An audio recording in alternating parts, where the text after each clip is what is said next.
waziongoza kwa wakati wake, iongoze katika njia zako.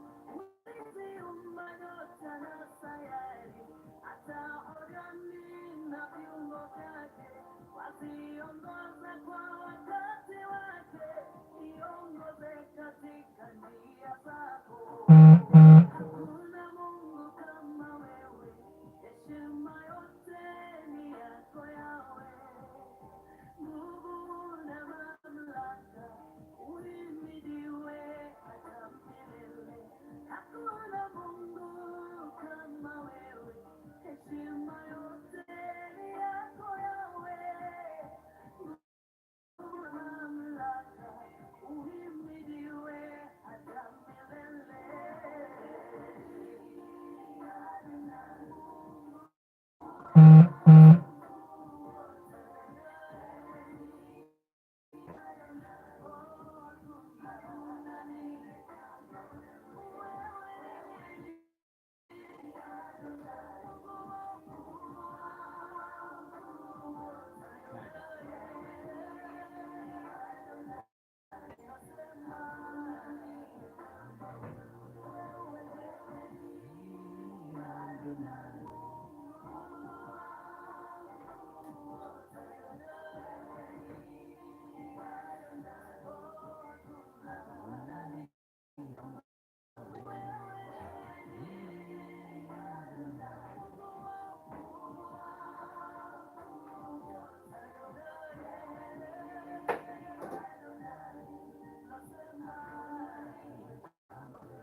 Karibu sana, even as we continue with our morning prayers this morning.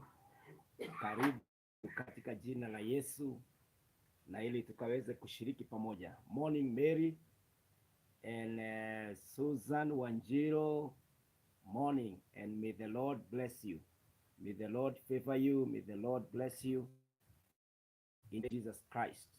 Karibuni sana, karibuni katika ibada yetu ya asubuhi, hata tunapoendelea kuomba. Help me to share this morning. Help me to share this live stream so that we can be a blessing to many in the name of Jesus.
Karibuni wapendwa, welcome, welcome, welcome. Faith, faith, and blessing. Naomi, help me to share this to everyone and with everyone, so that we'll be able to start our prayer this morning and call upon the name of the Lord, so that we may continue for the glory of God.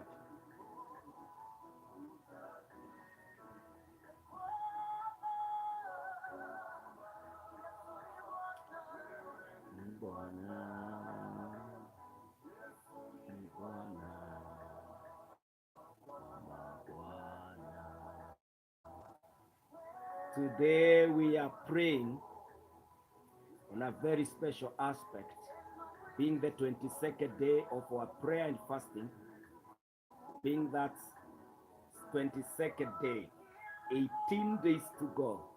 I told you that these days are not many. They appear long because we have not started. But the moment you start the one, January will be done, February done, March will be done, April will be done. Just like how old you are. You didn't believe you can get there. The birthdays you've been celebrating. Time is 24/7. So when it is time at 24 hours, inapita tu. Na kwa hivyo, as we speak now, only a few days are remaining and we shall be done with the new year, and we are done. So wapendwa, if you have not fasting, I'm challenging you to start. It is a journey of 40 days of prayer and fasting. We began this month on 2nd of January. We will be winding up on 10th of February by the grace of God. And so if you are joining us today, you can commit for the next 18 days that are remaining. And you say, kwa sababu nimejulia hapa, sasa mimi nitaanza safari na nyinyi na tutasonga. The kind of fasting that we have been doing is the fasting that we may call annual fast, vegetable fast, or the partial fasting, whereby we are taking vegetables, fruit, and beverages. And so unaweza endelea nasi na Mungu atakubariki mpaka mwisho. Why I'm asking you uendelee nasi ni kwa sababu this journey requires encouragement. This journey will require, I want to tell you, keep going, because it is very against what we are used to for. We are used to. We are used to eating. We are used to sleeping the whole night. We are used to just mingling and engaging and being with the people, however. But when you're on the mountain, you require a certain set of feeling so that you can be able to meet the purpose. Remember that the goal of our fasting is to have enough time in prayer. It is to talk with God. It is to pour your heart to the Lord. And so the purpose is not just to stay away from food. Because when you stay away from food without prayer, then you are starving. You are in hunger strike. And ourselves, there is a difference between being fit. There is what we call intermittent fasting. That one is purely done for health purposes. When you want to lose weight, when the doctor have asked you to cut weight. But when you are in a faith kind of a setting, then you are doing it for your spiritual life. You are doing it to succeed here in the world by the enabling of God. Na kwa hivyo nitakuuliza katika jina la Yesu Kristo, ukaweze kuomba. Ongeza hata wale tushaanza kuomba, tushaanza kufunga. Make sure that you do not defeat the purpose of our fasting. The purpose of your fasting, the purpose of my fasting is to get enough time to pour our hearts, such that you can be praying in your mind, praying in your heart, but your attitude is tuned to prayer. Because our God will look at that particular attitude and bless you and meet you by the grace of God. Na kwa hivyo nitawauliza ya kwamba tuongeze more time in prayer. As we come closer and closer to the prayer session, please I ask us to help in creating more time to pray. Make sure that you are in prayer. Make sure that what you are doing, you are in prayer. The people around you are people who can encourage you to pray. The people who are coming to they are not people who are coming to drain you. Try to avoid the people who drain you because you know them. Wale watu ambao wakija upande wako, they are not coming necessarily to add anything to your life. You know them. Avoid them for some time. Very soon ukata catch up na wao when you are good now to survive the ground. When you are enabled to make a step kwa ground, you will be with them by the grace of God. And so ninakuuliza weze kutumia muda mwingi katika maombi, kujipeana sana katika maombi, kumuuliza Mungu akusaidie katika maombi, and you just spend enough time katika maombi na atakusaidia.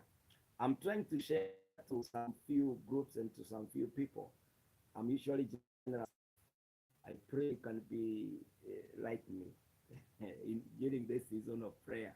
We can become to people because people are going through issues and they are looking for how can someone be a blessing to my life. I pray that you are, I am, and that all of us are a blessing to one another. And the way we can be blessing, money can be over, time can be over, but when a person comes to a place of prayer, that person you have taught them what they say in the marketplace, that you taught them how to fish, you have taught them how to make their lives work. Na kwa hivyo ninawaomba katika jina la Yesu that you become men and women of prayer, watu ambao wanaomba, wanatarajia Mungu, wanamwaminia Mungu, and our God is so faithful. I have been in the 40 days discipline for the past 11 years or so. And so, is it 11? Since 2012 up to now, I think it's going like 12 years thereabout by the grace of God. And I can assure you that this prayer works. And prayer works. When you are tuned to what God has for us, when you are tuned to what God is saying, you will always get it right. Na kwa hivyo wapendwa, ninawaalika, ninawapush, ninawasukumilia tukaweze kuomba, kwa sababu katika maombi mambo mengi yanafanyika, mambo mengi yanatendeka. Mungu atajionyesha katika maisha yako, Mungu atajidhihirisha katika maisha yako, na utakuta ya kwamba kuna mambo mengi itafanyika, na pia kuna mambo mengi haitafanyika kama kuiombea. So there are things that you wait for. Unakaa hivi unasema, kwa nini na kwetu mimi sionangi mtu ambaye ako na mashida kama haya? Mimi kwa nini niko nayo? Just drain it, drown it by prayer. Move that thing by prayer. Take it to God in prayer. And don't say, hii kitu nimeombea for a long time. Hakuna long time ya kuombea mambo. Mimi ni yule ambaye ninawafunza na pia ninaamini ya kwamba kuna maombi unaomba saa hii, it will happen 50 years to come. Vile tu Mungu alikuwa anamwambia Ibrahimu, uzao wako utakuwa kama nyota. Yani Abraham hakuishi kuona watoto wa Isaac, hakuishi kuona watoto wa watoto wake, but in the spirit God had spoken to Abraham that you shall become a father to many nations. Kwa hivyo kuna maombi unaombea saa hii, utayaona kwa wajukuu wako. Kuna maombi unaombea saa hii, utayaona kwa biashara ijayo, miaka ambayo itakuja. So don't give up in prayer. There is no prayer that goes to the dustbin, that goes to waste, that goes to dead ears. Hapana. Our God can hear you. Our God has a plan for your life, and it will come to pass, mpendwa. Kwa hivyo Roho wa Bwana akikuelekeza kuombea jambo fulani, unashangaa maisha ya watoto wangu aje, nishawaombea shule, nishawaombea afya, nimewaombea amani, alafu unasikia Roho anakuambia waombee watoto wao, na pengine hata ni watoto wa class 1, class 2, class 4 or high school. You just pray, secure their marriages. You never know where the Spirit is bringing this, because the Spirit has no distance between the future and now. The Spirit can see the end from the beginning. Na kwa hivyo anakuelekeza kukuambia mbele huenda kuna maadui, kuna mapepo, kuna mipango ya shetani. Crush it, bring it down, weaken it day by by day, weaken it by your prayer. Na kwa hivyo wapendwa, kuna mambo tunaombea saa hii haitatendeka within 20 years or 30. That means, I call it long term prayers, maombi ambayo ni ya masafa ya mbali. Yani unaomba ya kwamba Mungu atajidhihirisha kwa sababu ni mwaminifu. Hallelujah. Our Father and our God, in the name of Jesus this morning, I thank you, I bless you, I worship you, oh God. I acknowledge your faithfulness this far. Behold the 22nd day of prayer and fasting. Lord, you are holy. Lord, you are exalted. Your name is above every name. Who is like God? You are incomparable one, my God and my Father. From everlasting to everlasting, you are Jehovah God. Wewe ndiye Mungu ambaye hashindwi. Wewe ndiye Mungu aliye, wewe ndiye Mungu msaada wa karibu. Wewe ndiye Mungu uliyekalia kiti cha enzi. Umetukuka, umeinuliwa, umeheshimika. Baba wa mbinguni, asubuhi ya leo katika mlima wa maombezi ninakushukuru. Asante kwa afya, asante kwa neema ya kuomba. Baba wa mbinguni, ni asante kwa yale tayari umetuachilia, kwa yale tayari umetutendea, kwa yale Bwana ambayo utayafanya, kwa maana tumeomba. Baba wa mbinguni, Roho Mtakatifu anatusaidia kuomba. Tunakushukuru Baba kwa sababu mapenzi yako tuwasiliane, tuombe, tuongee nawe. Asubuhi ya leo Baba, niko kwa mlima pamoja na wapendwa. Samehe dhambi zote, nioshe, nitakaze kwa damu ya Yesu, na ili matamshi yangu yakubalike machoni pako. Msamaha wa dhambi Baba nikaupokee kwa jina la Yesu. Naombea wapendwa, ndugu zangu na dada zangu, wasafi kwa damu ya Yesu. Wasamehe Bwana, ili tunapoomba kwa mlima huu, Mungu wa mbinguni, sio kawaida, hatutakuwa kwa mzaha, lakini Bwana utatusikia, utatutendea, na mbele iko sawa, kwa maana wewe ndiye Alfa na Omega, Imanueli, Mungu pamoja nasi. Pokea sifa, pokea utukufu, pokea Bwana, kwa kuwa ni kwako. I now pray in the name of Jesus, my God and my Father. Today, Lord, demolish all strongholds of evil. My God, bring to nothing all the efforts of our enemies in the name of Jehovah God. Father, I pray, light our paths in the name of Jesus, that God, we shall not stumble, but Father, we shall walk, we shall drive, we shall fly, we shall swim, we shall sail through in the name of Jesus Christ, my God and my Redeemer. I pray, oh God, that whichever mountain your children are climbing, the mountain, oh God, of blessing, help us to climb. The mountain of favor, help us to climb. My God, the mountain of longevity, help us to climb. And all the mountains of evil, my God, melt them. Father, destroy them in the name of Jehovah. Cancer is defeated.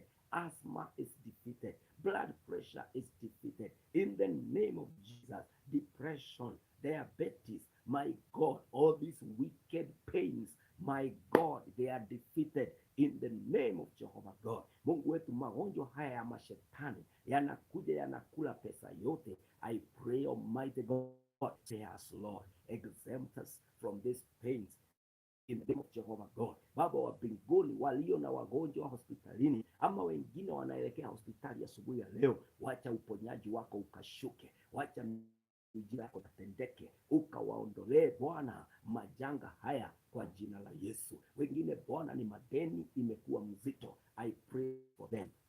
Come to God and bless them, Almighty. Pay for them. Do it. Open their businesses to become flourishing and fruitful again in the name of Jesus Christ. Baba wa mbinguni, wewe usikiaye maombi, wengine Baba wa mbinguni hawana kazi, fanya njia, fungua milango kwa jina la Yesu. Wengine ni huduma Bwana zimezimika, na upea wale wachungaji wainue, waneemeshe kwa jina la Yesu. Wengine Bwana hawajui ni nini kinaendelea. Baba wa mbinguni, vita vya kazini, ninaomba Bwana siwanyoshe ili Bwana wakashiriki amani ya Bwana. This morning, my God, I pray, may you reign. I pray, may thy kingdom come, O God, and thy will be done in the name of Jesus. Baba wa mbinguni umetukuka, Baba wa mbinguni umeinuliwa, Baba wa mbinguni umeheshimika. hakuna mwingine aliye kama wewe. Tunapoomba, tunapoendelea kufunga, Bwana Baba wa mbinguni, naomba usituachilie tu hivi. Bwana, tutendee, wacha ikajulikane we are the children of the most high God, and that our God is the King of kings, the Lord of lords, and the Almighty One of Israel. My Father and my God, this morning, may your attention be drawn to us.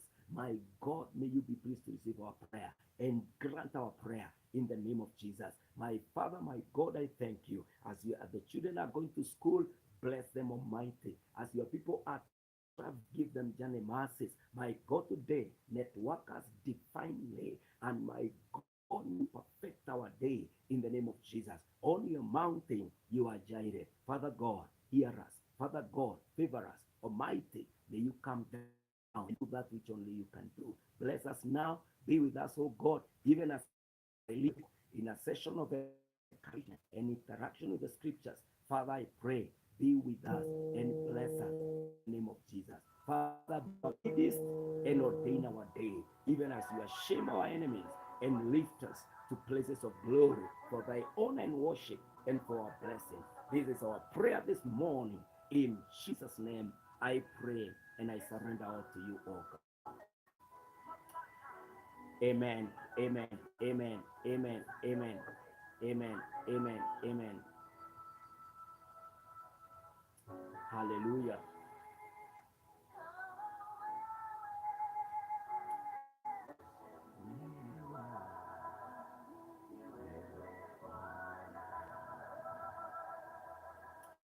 Hallelujah. Hallelujah, wapendwa.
Yeah, I'm saying Kwahili to my children as they go to school, and so they are smiling at me.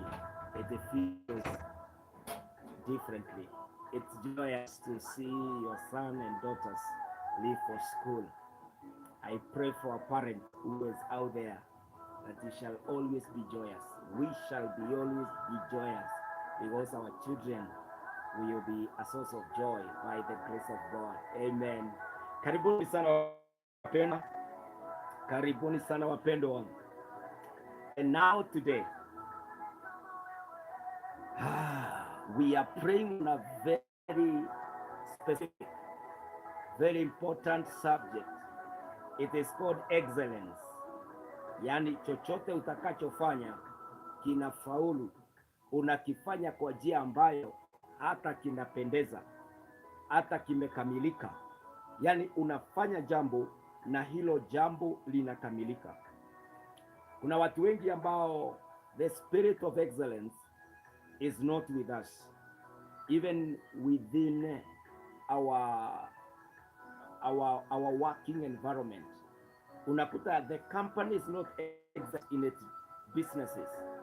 Unakuta ya kwamba hata mpangilio wa kazi, there is no excellence. And let me tell you, everyone loves excellence. Hata unapoenda kwa market kununua kitu, huwa unaangalia how this thing is important, how this thing is clean, how this thing is organized. Kuna vile hata watu, kwa nini watu siku hizi they prefer from a supermarket? When you enter a shopping mall and you check into a supermarket, the way the items are arranged on the shelves, the way you are able to move from here to where the bakery is, to where the food stuff are, to where the utensils are, you are able to see them clearly. The organization, the arrangement of things, you find excellence. Hata ukiingia kwa nyumba, ukitembea mahali umealikwa, you're able to tell an aspect of excellence. When you check into your house, the seats, the couches are organized. The water dispenser is placed where it belongs. You find the books are in the right place. You find that the tables are very organized. You feel the air is very conducive. Even when you enter an office, you can tell whether the office is organized. There is a certain excellent spirit around. That is what we are praying for. That our lives, we have an organization. Your life will be arranged and organized in a manner that is attractive, in a manner that is satisfying, and a manner, a life is organized in a manner that everyone admires you. Everyone would say, this is the kind of a person I want to relate with. Mtu atakuwa anasema hiyo kazi achieni fulani. If you want an excellent outcome, please achia madam fulani, achia bwana fulani, achia manager fulani. Huyo anajua kuorganize a meeting. Huyo atakupangia kitu na itatoka. Have you heard people say so? That is what we are praying for. It is biblical. Having an excellent spirit, a way that you are able to do things, the way you become organized. The Bible says in Daniel chapter 6 and verse 3, and this is very serious wapendwa, tuombe hii katika mwaka huu, kwa sababu when you want to beat others, be an excellent person. A lot of competitors, they are beaten on the table, on the field of excellence. Excellence by itself, it outsmarts, it outdoes others. It is a way that distinguishes you. You become distinct. Hallelujah. Yani ukitaka kusimama, standing out, be excellent in the way you look, in the way you talk, in the way you handle things. Don't be hurried up. Do something organized. Hallelujah. Let's see a man who was taken from Israel into exile in a place called Babylon. He beat those Babylonians. Kwa kazi, aliwapiga wote. On what ground? On the excellence. He had something unique compared to those, compared to the residents, compared to wazaliwa wa kule. Aliweza kuwashinda kwa sababu alikuwa na this one spirit. That I am praying that we can have an excellent spirit. Look at Daniel chapter 6 and verse 3. The Bible says, then this Daniel became distinguished. He stood out. He became different above all the other presidents and satraps because an excellent spirit was in him. And the king planned to set him over the whole kingdom. Hey, hey. Hallelujah. Can I read again? Daniel chapter 6 and verse 3. Then this Daniel became distinguished above all the other presidents and satraps because an excellent spirit was in him. And the king planned to set him over the whole kingdom. Wapendwa katika jina la Yesu, the thing, the nature, the kind of a person that made Daniel to beat all the residents of Babylon, to beat all Babylonians. Na ukisikia watu wanafanya kazi na mfalme, inamaanisha wamechunguzwa. Even here in Kenya, you hear that our president has appointed a bench of advisors, a group of advisors. Na hao advisors ukaangalia wako na majina. Ni watu ambao pengine area fulani they are expert kwa upande wa economy, they are expert kwa upande wa humanity, they are expert kwa upande wa hii na hii na hii. And so these were people ambao walikuwa wamepimwa na kiwango cha Babylon, wamefaulu, wamefikisha threshold. Daniel checks there as an exile. Yani in exile, ni mtu ambaye analetwa pale akiwa mateka. Akija pale as a slave, as a nobody, there is something that made Daniel go all the way. An excellent.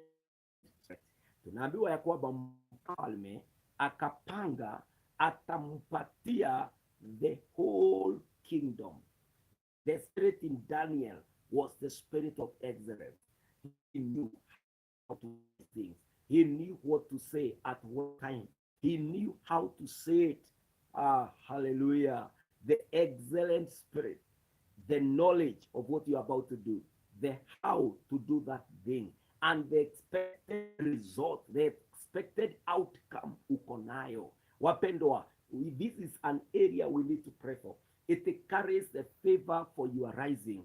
It carries the favor for your admission in places that you have never thought about. Whatever you are doing today, do it in excellence. Mimi kama mchungaji, I should in my area of calling. I should prepare and plan and deliver the message of God. Having done my homework well, interacted with the scriptures, ready for the souls, for the work of Christ. You know, my family, I must excel. I must be a present daddy. I must be a faithful husband. I must be a working man. When you excel in those areas, when you become organized, you know who you are, you know what you have to do, you know why you need to do it. Utakuta ya kwamba you are standing out. You are becoming someone in the marketplace. Yani ukiwa kwa ile duka, how organized are your items? Nikija kununua, how long do I take for you to spot or to know whether you have this or you don't have? Hata kwa fundi wa nguo, yani umekujia nguo yako, maybe you are taken for repair, anaitafuta mpaka anamwaga gunia chini, unashangaa kwani hii duka ni ya nani? The person is so disorganized. You waste a lot of time looking for my fabric, my friend. Mwingine mpaka anaanza kukuuliza, by the way, ilikuwa kala gani, inakuangaje? You are not excellent. Kuna hata watu wanafanya biashara, you are not aware ya kwamba the commodity you are selling, it has already crossed the expiry date. Yani mtu ndiye ananunua kitu, anaona, anaangalia, sema hey, na hii mkate kwa nini ya lini ime-expire? Because you are not excellent. Excellence means that you are concerned about what you are doing, how you are doing it, and you are also looking for ways to become the best in that area. There is a way that you even organize your program of the day, that your diary organizes. A diary is meant to make you well. It is made to make sure that you are able to know, I will move from A to B to C to D. That excellent spirit. And when you are doing A, you exhaust it. You exhaust B. You exhaust C. That excellence. Hata wewe ile kazi dogo unafanya, even if you are a house manager, uko pale kwa nyumba na mwajiri wako, fanya mambo kwa utaratibu. Clean the kitchen. Organize the dishes, go to the children's bedroom, organize, spread, open the windows. You know, that particular organization. Hey, wapendwa, nyumba zingine unaingia unaanza kurukaruka ni kama ni bomb zimetegwa, kikombe kinakutega pande hii, taifa ingine imesahaulika pale.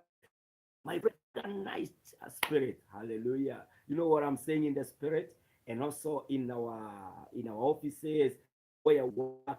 Sometimes you are accepted, you are loved, you are given jobs because of your ex. You see the way we dress, there is an excellence attitude. There is a way that you present yourself before people. Before you say anything, earn some marks. Mtu hata kwa ofisi, kuna watu huwa wanaingia ofisi yangu, the first appearance inaniambia huyu mtu nimpatie 5 minutes, 10 minutes, nimpatie kiti, hata nimwambie tunaweza simama pale nje, kwa sababu mwingine ameingia perfume yake ni maneno ingine ndio ile perfume ambayo si perfume, unamuita nje. I am praying that as we begin the year, there are simple things that we need to excel in, even as we get the deeper one. As you wake up in the morning, pray that excellence is in you. Pray that even in your appearance, you can demonstrate, you can manifest that inside you there is excellence. Before they meet what is unseen, let them see, let them be appealed to by your first appearance. Are you ready? Are you prepared for the day? Let them sit, and then when you open your mouth, they will just confirm. This is the man we were waiting for. This is the woman we cannot afford to lose. We must have this person in this particular docket. Amen. Excellence spirit. Dio imekosa. Tukiipata. In Babylon, it was missing. This is why when they went for the interview, and that's there, the Bible is in the record that an excellent spirit was in him. Daniel 6 and verse 3. In Philippians chapter 4 and verse 8, the content of the character of a man who should be alive, who should be the man and woman of God. If you are in the Lord, these are the qualities that must be in you. In Philippians 4 and verse 8. Remember, we are praying for excellence in our work, excellence in our lives, excellence in our faith, excellence in our lives all round, all areas.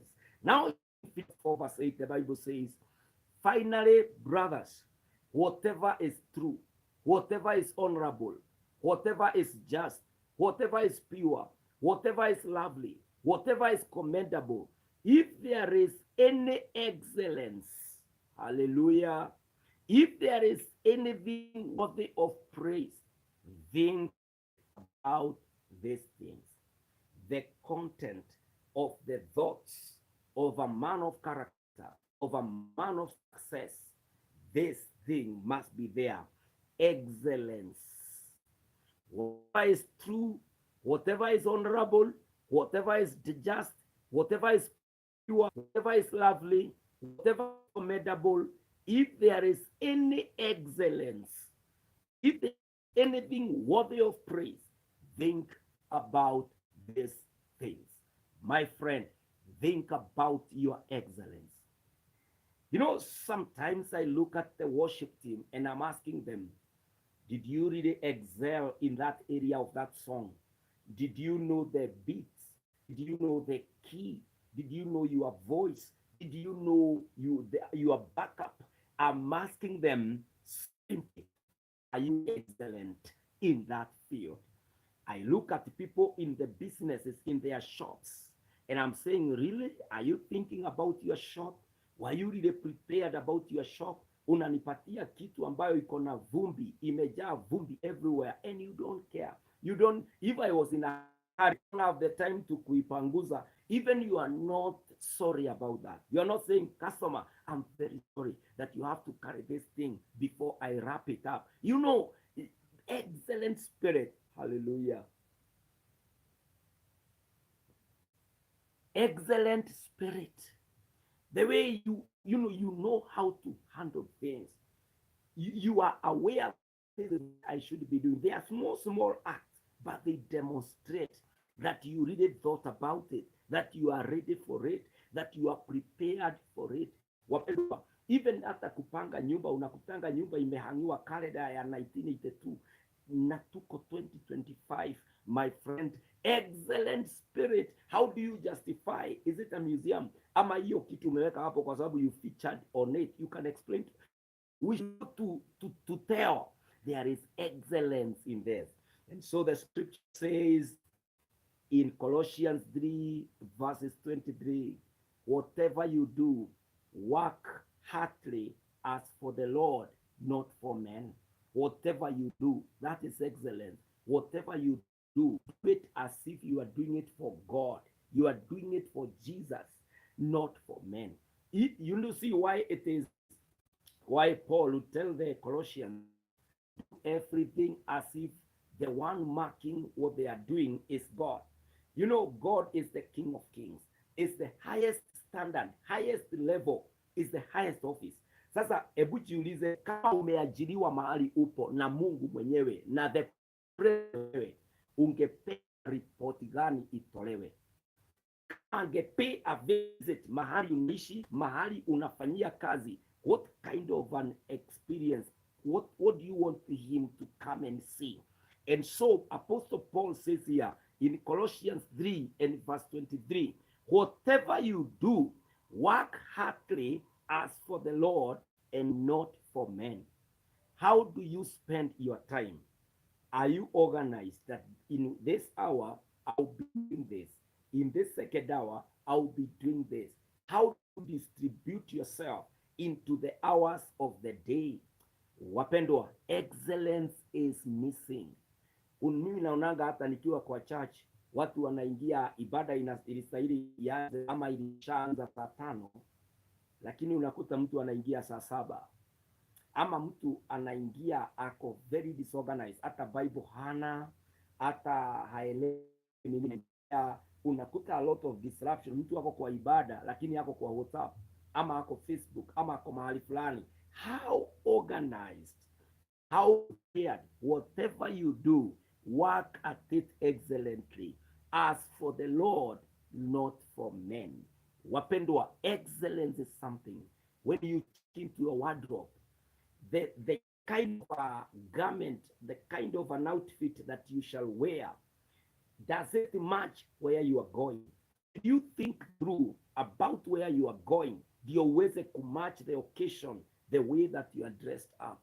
Wapendwa, you are looking at things and you are saying, really? Did you plan to come to church this way? Did you think about church, or you thought about the date after church? What is the priority here?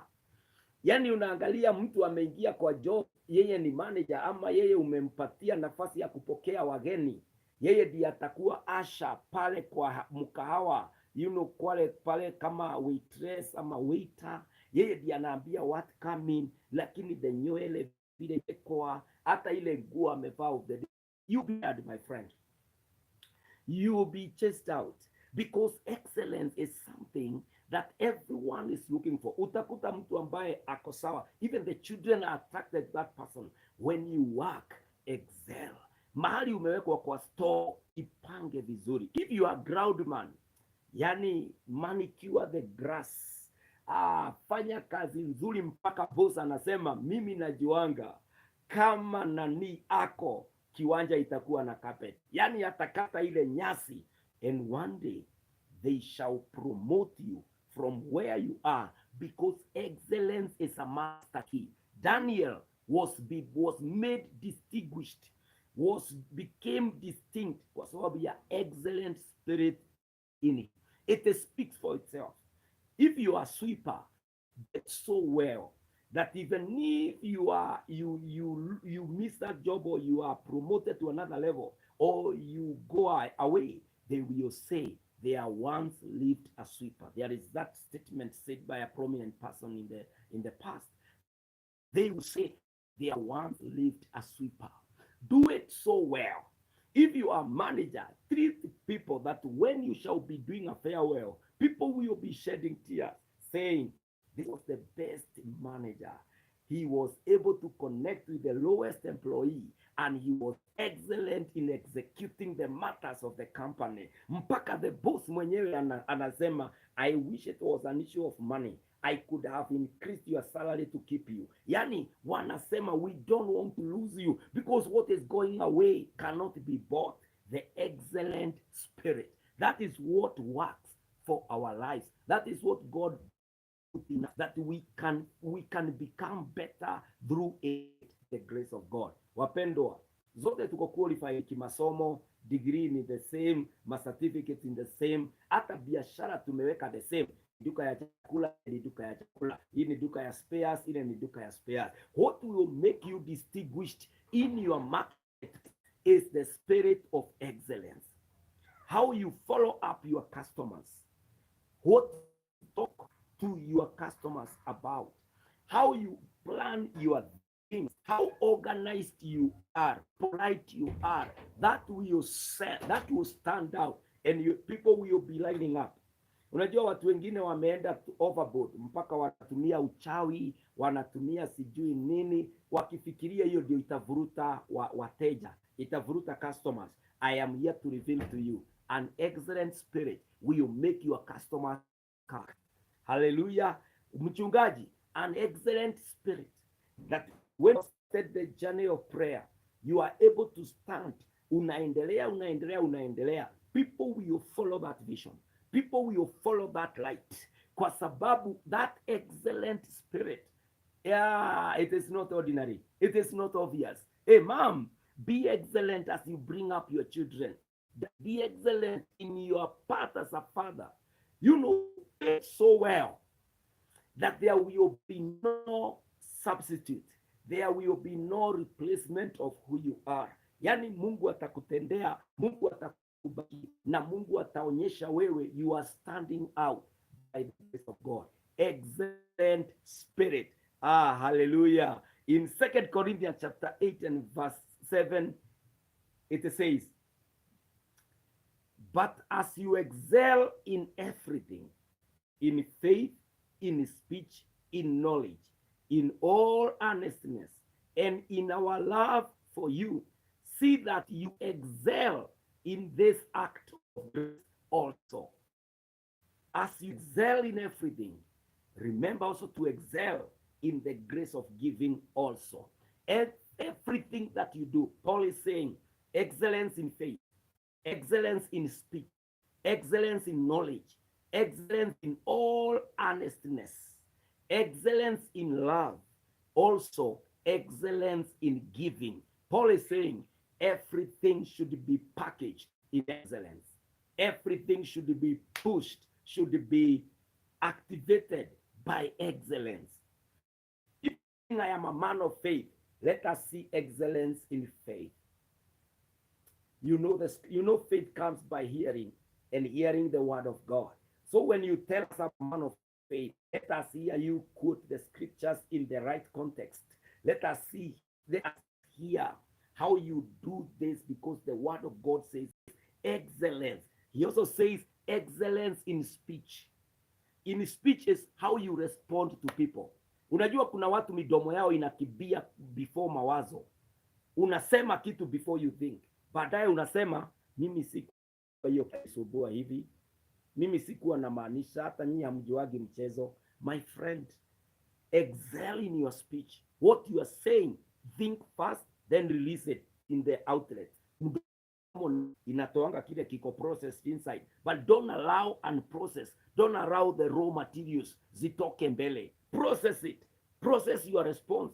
Na usiharakishwe. Wakati mwingine naonanga even on social media, watu wana respond, wana comment, alafu unakuta wamedelete haraka haraka, wameihide haraka haraka. Kwani ukiandika haukuwa umefikiria? Ukipost vile, why post and then post apologies? If the matter has not been verified, why bring it on that particular platform? Wait for its verification. Wacha kuchoma na gossip, wacha kuchomwa na hiyo kitu. Goja, you are an emotional being, tuliza emotions. And then when you are settled and you have thought about it, now put something excellent. In your speech, excel. If you are not sure what you are telling the boss, you don't know something and you are in class, professor anauliza hivi, lecturer anauliza, mwambie please, madam lecturer, professor, can you give me a day that I may go to the library and consult widely, and then I'll be ready with my paper, I'll be ready with my response. Yani, if you don't know something, just come to the office of the pastor before you respond. If it is a question about faith in your family, pengine mumediscuss kitu kimefika mahali, you don't want to teach the wrong thing, ask your family, tomorrow, please give me a day, I'll come with another. Check into the Christian materials, check into the office of the pastor, consult widely, and attack this area. That is what excellence is about. The things that you are selling, take some time to study them.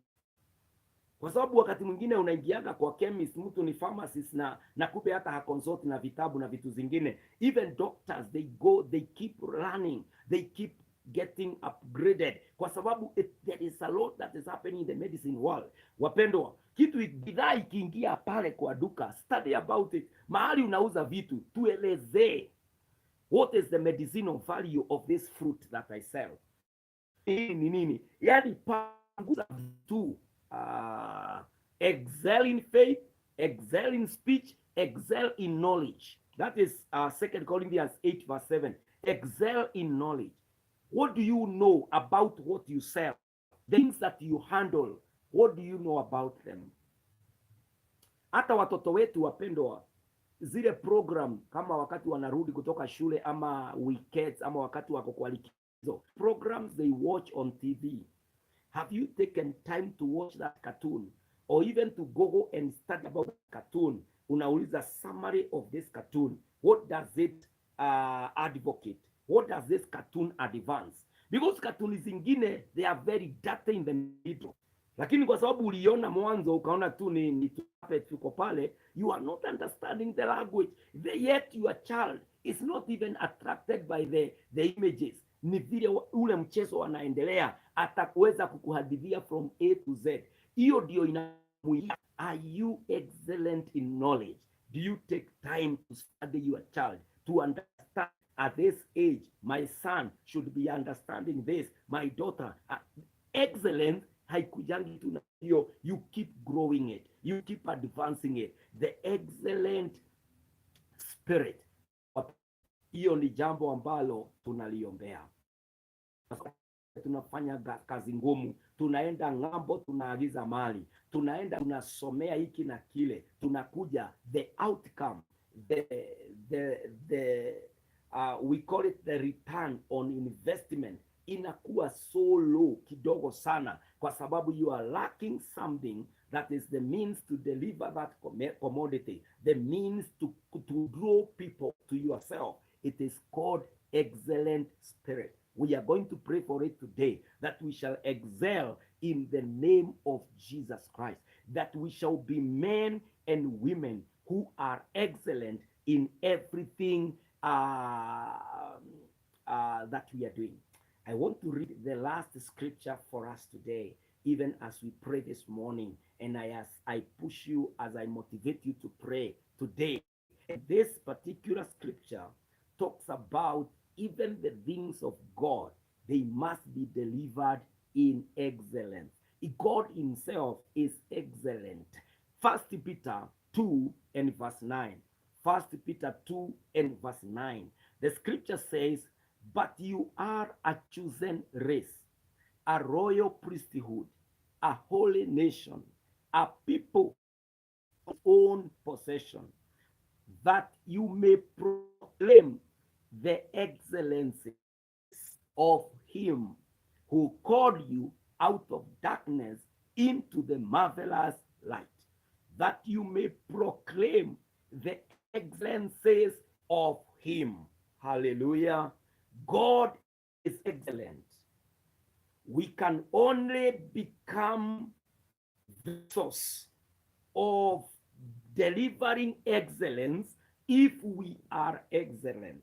Na ndio maana tulifanyika a chosen race, a royal priesthood, a holy nation, a people for his own possession, so that now we will be qualified to deliver the excellencies of God. Hallelujah. We will be excellent wherever the Lord sends us as his representatives. We shall be excellent in that area. In the marketplace, mahali Mungu amekuweka kibiashara, utaweza kufaulu kwa sababu uko katika njia, umekamilika in how you do. Katika pale kwa soko, wewe umekamilika in your character, you carry the excellence. Hallelujah.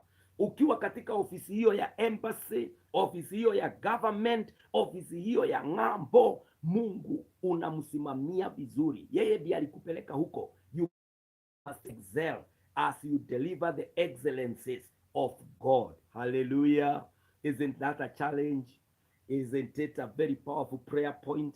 As you go to the mountain, my brother, pray the Lord will fashion you, that you will be a person who is excellent in everything that you do. Hata asubuhi ya leo, the way you are driving your car, are you excellent? The way you are dressed up, are you excellent? The way you are to handle the matters, do you know at 10 that meeting, how what you are going to talk about, you organized it? Is your diary updated? Ama ni kwa simu? Is your time organized? Ama wakati ni social media, unakuta karibu boss akuja akiokota simu kwa every office, kwa sababu mlango ukilegeshwa unaingia social media. Yani your time is wasted. By the time saa 11 inakaribia, ndio unakimbia kuupdate hii, ndio unapiga hii simu ya wako, ukiuliza ulikuwa unafanya nini from 10.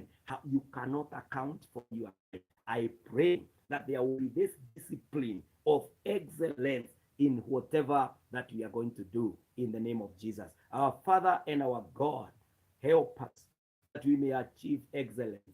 Lord, whatever we do, you have told us in Colossians 3:23, whatever that we do, we should do it as if we are doing it for the Lord, not for men.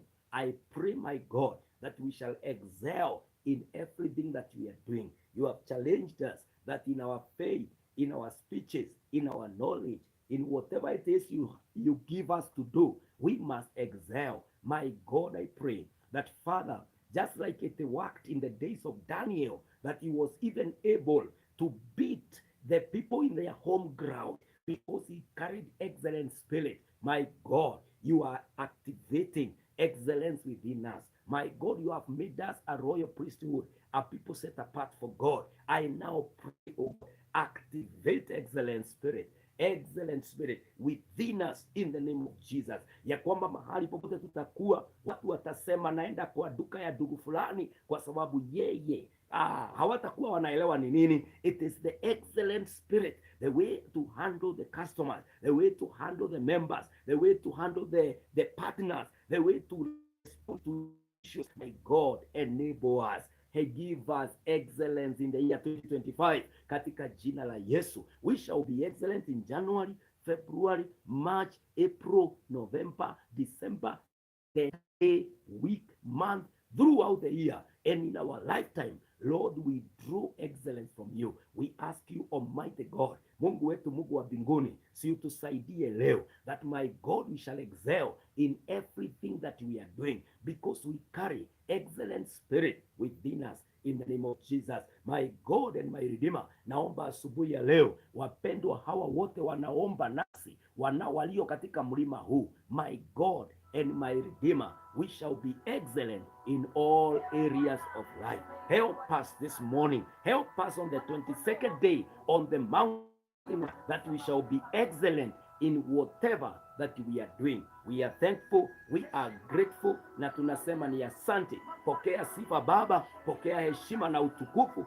kwa maana wewe Bwana unatutakia, unatuwazia wazo mema. Today, Lord, I pray for excellence in all that I do, in all that we do, in everything of me, the opportunity you give to me. Help me, my God, to demonstrate a certain level of excellent spirit within me in the name of Jesus. I pray for the same for your people in the name of Jesus. Oh God, may we excel because, Lord, you have given to us even this moment to excel. Thank you, Lord. Thank you, Jesus. Enable us on the mountain. Help us, oh God. Father, lift our spirit and help us to pray. This is our prayer for excellence. In Jesus' name we pray and we believe. Amen, amen, amen, amen. Wapendwa, sina Mungu akatubariki na Mungu akatujalia na akatuneemeshe. I pray that you will receive that challenge on the mountain and you shall start working on it and telling the Lord, Father, excellent spirit is my portion. Like Daniel, the way he excelled, I want to excel in the name of Jesus Christ. Mungu wabariki sana, neema iwatoshe na mkono wa Mungu uwe juu yenu, even as you pursue excellence in the name of Jesus. Those of us who are joining us today for the first time, we are on a journey of 40 days. We began from 2nd, today is the 22nd day, and we are going all the way to February 30th. The kind of fasting we are doing is the fasting of taking vegetables from villages. It is also known as partial fasting, and we are spending more time in prayer. Unaweza kujiunga nasi. Every day we are live here from 6 to 7 for 1 hour, and I pray that the Lord will hear you and the grace will be sufficient. If you would want to contact me, my number is already put there by my brother Edward Jeru, 0725 743 631. Na Mungu atakubariki, Mungu atakunemesha. You can WhatsApp me, you can inbox, or you can call, and we are able to pray on those items by the grace of God. Mungu awabariki sana, neema iwatoshe, na muwe na siku jema on a Thursday. Neema ya Mungu iwatoshe. Wherever you are, may the favor of God follow you, and may the Spirit become your portion. Shalom and blessed day in Jesus' name. Amen.